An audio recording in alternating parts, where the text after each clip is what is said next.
Сәлем достар, 8 сыныптың алгебра 10-да бірінші есебін қарастырайық. Бірінші есебінде ортақ бөлімге келіп тұр. X плюс 3 бөліміне алымына x квадрат минус x деп жазып аламыз. Тең нөлге.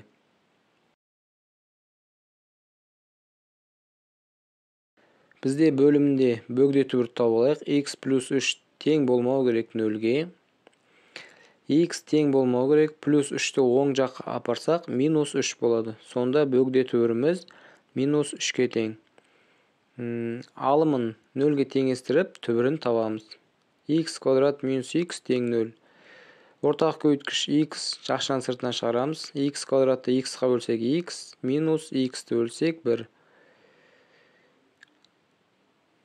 Екеуінде нөлге теңестіреміз көйткіштерді. X тең 0, x минус 1 тең 0. X тең минус 1 оң жаққа барса плюс 1 болады. Сонда бізде төрлеріміз 0 мен 1 болады. Бөгде түбір жоқ, 2 төр бар. Ары қарай екінші есеп дәл солай.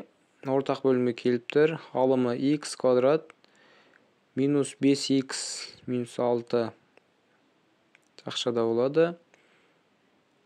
Ортақ бөлім жазып алайық. X квадрат минус 4 тең 0-ге. Бөгде түбір тауып алайық. X квадрат минус 4 тең емес 0-ге.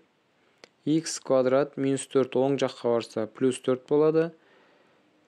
Сонда x тең емес минус 2-ге. X тең емес 2-ге. Бөгде түбіріміз минус 2 мен 2. Енді алымдарын жазып алайық. Минус 5x, минусқа минусты көйтсем плюс 6 шығады. Квадрат теңдеуіміз шықты. Енді не дискриминант, не ветпен тауып болады. Ветпен ыңғайлы. X плюс 1, x2. Бізде 5. 2 санды көйткенде 6 шығу керек. Бұл қандай сандар? Мысалға 2 санды қосқанда 5 шықса, онда 2 мен 3 тең 5 шығады қосылғанда. Ал көйтілгенде 6 шығады. Сонда x біріміз 2-ге, x 2-міз 3-ке тең. Бізде бөгде түбір пайда болды. 2-ні алмаймыз. Сонда жауабы 3 шығады. Үшінші есепте бізде ортақ бөлімге келтіреміз. Бір-біріне алмастырамыз. Енді ортақ бөлімге келтіріп жазып аламыз. X плюс 2, x плюс 1-ді жақшаның ішіне жазамыз. Минус x жақшаның ішіне 5x плюс 1 деп аламыз. Ортақ бөлімімізде x плюс 1 тең 0-ге. Бөгде түбір тауып алайық. x плюс 1 тең емес 0-ге деп аламыз. Екі көйткішті де 0-ге теңестіреміз. Сонда x тең емес 0-ге. X плюс 1 тең емес 0-ге. X тең емес 0-ге. Сонда плюс 1 минус 1 болады. Сонда бөгде түбіріміз 0 мен минус 1. Ары қарай алымдарын көшіріп жазып алайық. Қазір ортақ ұқсас мүшелерін қосып азайтамыз. Бізде ол үшін үлестірімді қасиетпен көйтіп алайық. X-ті көйтсек x квадрат плюс 2x. Енді 1-ді көйтейік. Плюс x плюс 2 шығады. Минус x-ті әр мүшесіне көйтсек минус 5x квадрат минус x шығады. Тең 0. X квадраттарды қосайық. Минус 4x квадрат. X-тарды қосқанда плюс 2x шығады. Өйткені бізде плюс x пен минус x қарама-қарсы 0 береді. Ары қарай сан бізде плюс 2 тең 0. Бізде мына жерде минусқа әрі 2-ге бөліп жіберуге болады. Сонда таңбада ауысады. 2x квадрат минус x минус 1 тең 0. Енді дискриминант табайық. 1-дің квадраты минус 4 көбейтілген a-ның орнында 2, с-ның орнында минус 1. Сонда 1 қосылған 8, 9 шығады. Турасында 9-дан бізде 3 шығады. Дискриминанттың орнына апарып қоямыз. x1-ді тапсақ, минус 1-дің қарама-қарсы саны 1, минус 3, 2 көбейтілген a. Бізде орнына 2 қоямыз. 1-ден 3-ті алсаң минус 2 бөлімі 4. Қысқартамыз. Сонда тең минус 2-ден 1 түбірі шығады. x2-ні тапсақ дәл осылай 1 қосылған 3 қосуын аламыз. 1-ге 3-ті қоссам 4 бөлімі 4, 4-тен 4 1-ді береді. Бізде бөгде түбір жоқ, сонда минус 2-ден 1, 1, 2 түбір пайда болды. 4-ші есепке барайық. x минус 1-ден береміз, x плюс 7-ден береміз. Алмастырамыз бір-біріне.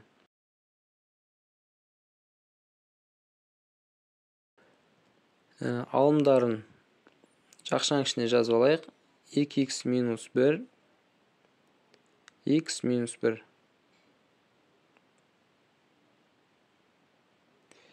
Минус 3x плюс 4,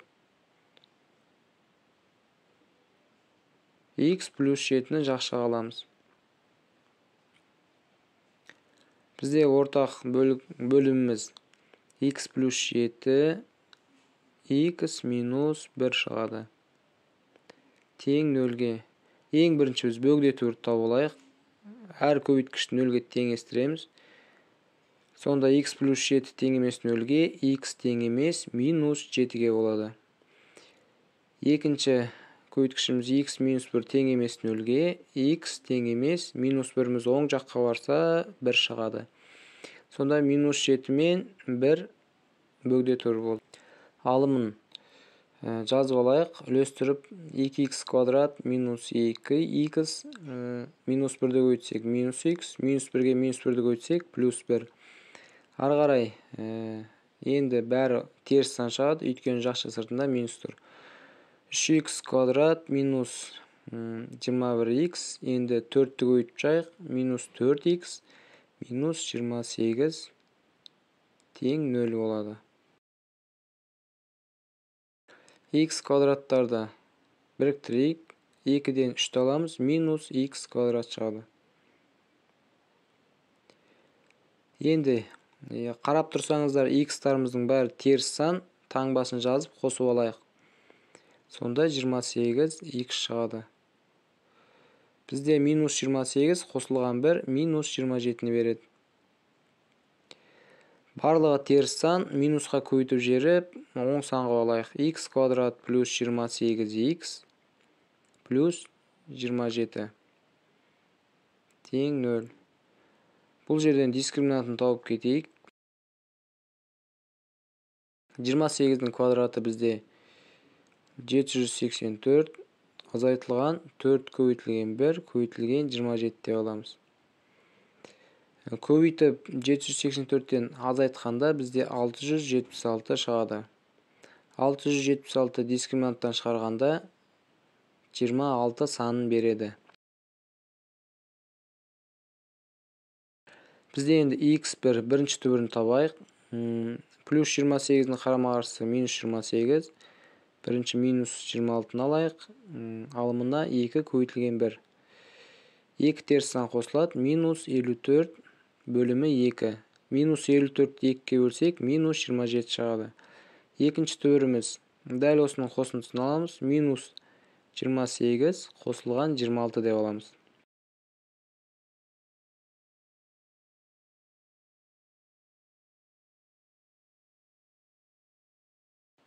Тең. Минус 28-ге 26-ны қоссақ, минус 2 бөлімінде 2. Минус 2-ні 2-ге бөлсек, минус 1. Бізде бөгде түбір жоқ, сондықтан 2 түбірді аламыз. Минус 27 және минус 1.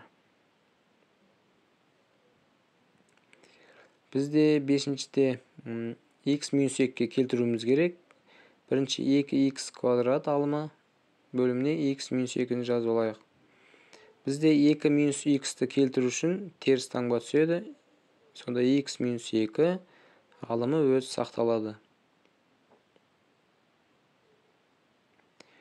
Ортақ бөлімге келтіріп алдық. Енді алымдарын жазуға болады. 2x квадрат теріс таңба болғаннан кейін 7x минус 6-ны жақшаға жазып аламыз. Бөгде түбірін тауып алайық. Бөлімі x минус 2 0-ге тең емес деп аламыз. X тең емес, минус 2 оң жаққа барса таңбасын ауыстырады. Сонда 2. Бөгде түбіріміз 2-ге тең екен. Алымын жазып алайық. Тең 0-ге. Енді 2x квадрат жақшаның сыртында теріс таңба тұрса, жақшаның кіші өзгереді. Минус 7x плюс 6 тең 0. Дискриминант тауға болады. 7-нің квадраты 49, минус 4, a-ның орнында 2, с-ның орнында 6 жазамыз. Сонда 49-дан 48 алсақ 1, 1-ден 1 шығады. x1 тауып кетейік. Минус 7-нің қарама-қарсысында 7, азайтылған 1. 2 көбейтілген 2 болады. 7-ден 1-ді алсақ 6, бөліміне 4. Тең болады 1,5. x2-ні табайық. Бізде тура осының қосындысы 7 қосылған 1. Алымына 8, бөліміне 4 түседі. 8 4-ке бөлсем 2.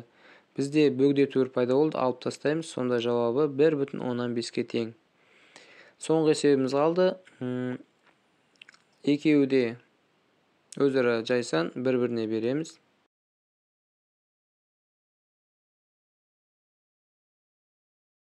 Ортақ бөлімге келтіріп алайық.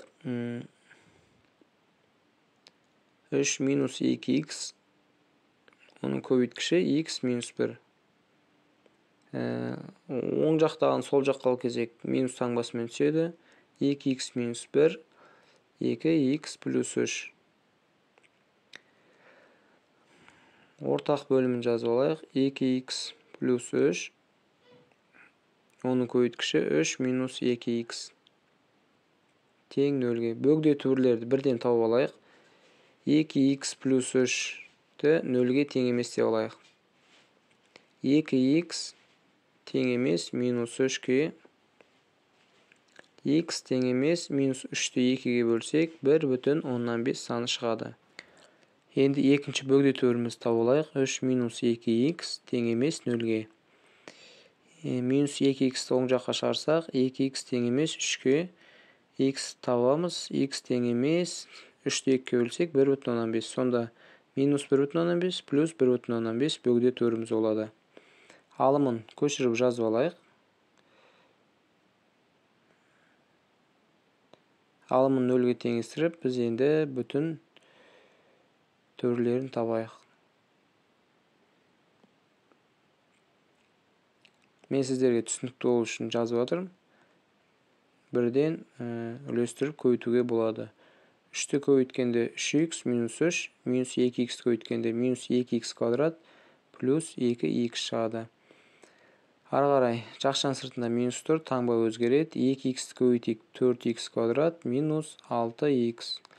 Минус 1-ді көбейткенде плюс 2x плюс 3 тең 0-ге. Ұқсас мүшелерін біріктірейік. X квадраттар минус 6x-ті береді.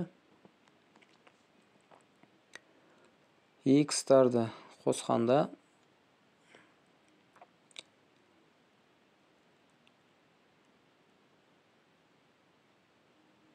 бізде плюс x-ті береді. Минус 3 пен плюс 3 қарама-қарсы 0-ді береді. Сонда ортақ көбейткіш бізде x болады. Минус 6x қалады. X-ті x-қа бөлсек плюс 1 қалады. Екі көбейтіндіде 0-ге теңестіреміз. X тең 0. Екінші көбейткішіміз теңестіреміз. Минус 6x плюс 1 тең 0-ге. Минус 6x тең плюс 1 оң жаққа барса минус 1. Минус 3 минус бөлінсе плюс 1 еді. Сонда 6-дан 1 шығады. Бөгде түбіріміз жоқ.